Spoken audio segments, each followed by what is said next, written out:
Yeah, that was a nice case. We call upon the second speaker, Dr. Madhuri Chaudhary. Is she here around? Okay. She would be, her case is atypical of lens in Marfan syndrome, a case report. Good morning, everyone. I am going to present a case on atypical unilateral subluxation of lens. An 8-year-old male presented with a complaint of blurring of vision in both eyes and difficulty in reading for last 3 months, with no past history of ocular trauma or ocular surgery, with a positive family history for Marfan syndrome. Mother and his brother were affected. On general examination, tall stature, hypermobile joint, high arched palate and scoliosis consistent with the Marfan phenotype as you can see in the picture. Cardiological and neurological examinations were within normal limit. Ocular examination, visual acuity of right eye was 6/9, left eye 6/24, external and adnexa of right eye and left eye was within normal limit. Conjunctiva of both eye were within normal limit. Cornea was clear in both eye. Pupil was normal shape and size, reacted to light. Anterior chamber of right eye was normal depth and left eye deep inferiorly.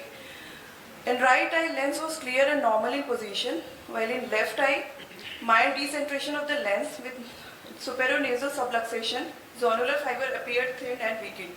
On fundus examination of both eye within normal limit with no signs of retinal detachment. Intraocular pressure on NCT was 13 mm of mercury of right eye and in left eye 14 mm of mercury. Diagnostic imaging done were ultrasound biomicroscopy that confirmed the presence of superior-nasal lens subluxation in left eye with zonular thinning inferotemporally. Axial length of right eye was 23.4 mm and left eye 23.2 mm. OCT normal macular structures in both eye. On echocardiogram within normal limit. Based on clinical history, systemic examination and diagnostic imaging diagnosis is unilateral superior-nasal lens subluxation secondary to Marfan syndrome. Although bilateral subluxation is typical in Marfan syndrome, this case presents a unilateral which is atypical. Management include glasses were prescribed to address the refractive error, close monitoring for the progression of lens subluxation or complications such as glaucoma, pars plana lensectomy with the scleral fixated IOL, implantation subluxation version, vitrectomy in case of complete dislocation in vitreous cavity. Follow-up is scheduled for 3-month review to monitor lens position and intraocular pressure. Discussion. This case demonstrates a rare and a typical presentation of unilateral superior-nasal lens subluxation in a patient with Marfan syndrome. While bilateral superior-temporal subluxation is commonly observed, unilateral involvement with a superior-nasal displacement is rare.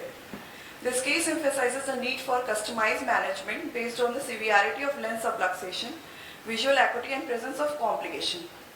Regular cardiovascular monitoring is also essential due to systemic involvement of Marfan syndrome, particularly the risk of aortic aneurysm and dissection. Challenges and implications. Managing ocular complications like ectopia lentis require early intervention to prevent vision loss. Unilateral presentations can be more difficult to detect and a high index of suspicion is necessary. Genetic counseling for family with the Marfan syndrome is crucial for early diagnosis. Further studies are needed to understand the etiology of atypical lens subluxation pattern in the children with connective tissue disorder. Why this case? This case illustrates an unusual presentation of Marfan syndrome with unilateral superior-nasal subluxation of the lens. A conservative approach was chosen initially with the surgical options available if the subluxation progresses.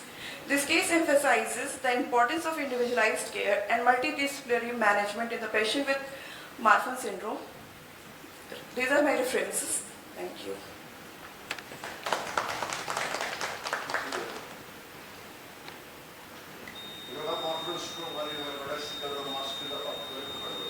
In the meantime, next presenter, please be ready. Dr. Kavita Ji Pradeep. Most of the times you don't get all the three. Yes, sir. Then you call it some Marfan eye. So I had that case represented in USA. We have Marfan in the custody family.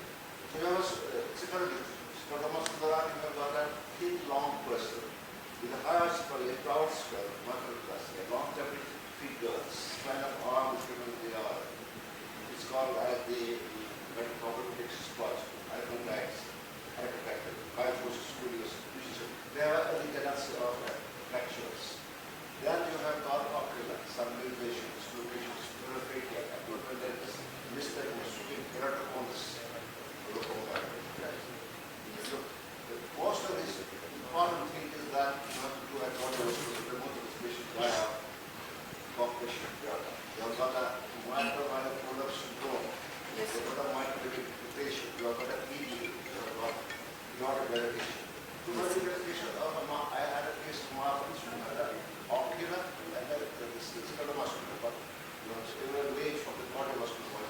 Yes, sir. Echo was done, but it was within normal limit. No aortic dissection or aortic aneurysm or mitral valve prolapse was present in this case.